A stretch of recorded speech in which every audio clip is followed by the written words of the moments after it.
আজি আকৌ এটা নতুন ভিডিঅ'লৈ সকলোকে স্বাগতম জনাইছোঁ। দুপৰীয়া ইমান সোনকালে খুব সোৱাদ লগা ৰেচিপি কি ধৰণে বনাব পাৰি আৰু মই আজি বনাইছোঁ মানে প্ৰথম মিঠাতেল দি দিছোঁ, দি পেলাই অলপ হিং দিছোঁ, দি অলপ পিঁয়াজ দি পেলাই এইখিনি ভালকৈ মই ভাজি কৰি লৈছোঁ আৰু অলপ ডাঙৰ ডাঙৰ চাইজৰ আলুখিনি মই কাটি পেলাই দি আৰু ইয়াত লগে লগে নিমখ দি দিছোঁ, তেতিয়া খুব সোনকালে সিজিও যাবগৈ।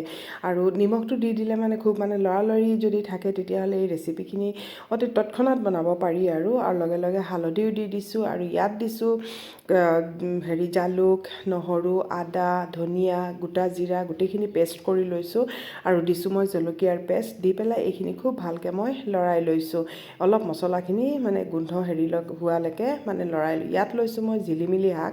এইখিনি একেবাৰে মই মিহি মিহিকৈ ধুই পেলাই কাটি লৈছোঁ আৰু জিলিমিলি শাকৰ এই তৰকাৰীখন যে ইমানেই সোৱাদ লগা হয়। মই মাছ ব্যৱহাৰ কৰা নাই, আপোনালোকে যদি ভাবে ইয়াত মাছো ব্যৱহাৰ কৰিব পাৰে আৰু বেছি সোৱাদ লগা হ'ব, কিন্তু এনেই নিৰামিষো কিন্তু খুবেই ধুনীয়া হয়। আৰু এতিয়া এইখিনি দি পেলাই মই ঢাকি পেলাই থৈ দিছোঁ আৰু ইয়াত মই আৰু এখন কেৰাহী পাতিছোঁ, পাতি পেলাই ইয়াত অলপ তেল দিছোঁ আৰু অলপ পাঁচফোৰণ দি লৈছোঁ, শুকান জলকীয়া দুটামান দি লৈছোঁ আৰু ইয়াত দিছোঁ অলপ বেছিকৈ নহৰু, যিহেতু ইয়াত মই অলপ টেঙামৰা বনাম আৰু নহৰু দিছোঁ আৰু কেঁচা জলকীয়া দি পেলাই ইয়াত মই নিমখ দি দিছোঁ, অলপ হালধি দিছোঁ, দি পেলাই এইখিনি খুব ভালকৈ অলপ লৰাই লওঁ। তাৰপিছত ইয়াত লগে লগে মই অলপ পানী দি দিছোঁ, নহ'লে শুকান মছলাখিনি জ্বলি যাবগৈ। আৰু দি পেলাই এয়া টেঙামৰাখিনি ভালকৈ মই গুটিখিনি পেলাই খুব ভালকৈ মই অলপ দেৰি আধা ঘণ্টামান তিয়াই থৈ তাৰপিছত ভালকৈ ধুই লৈছোঁ আৰু এতিয়া এইখিনি মই ঢাকি পেলাই থৈ দিম।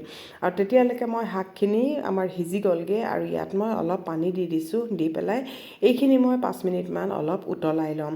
এইখিনি তৰকাৰীখিনি যে খাবলৈ অতি সোৱাদ লগা। ইয়াত এখন তেজপাতো দি দিছোঁ আৰু তেতিয়ালৈকে আমাৰ টেঙামৰাখিনিও ধুনীয়াকৈ হৈ গ'ল। এইখিনি যে ভাতৰ লগত খাবলৈ যে কিমান যে সোৱাদ আৰু খুব জ্বলাকৈ বনাইছোঁ, কাৰণ টেঙা বস্তু অলপ জ্বলাকৈ বনালে ভাল লাগে। এইখিনিও হৈ গ'ল আৰু শাকৰ তৰকাৰীখিনিও চাওকচোন কিমান ধুনীয়াকৈ হৈছে।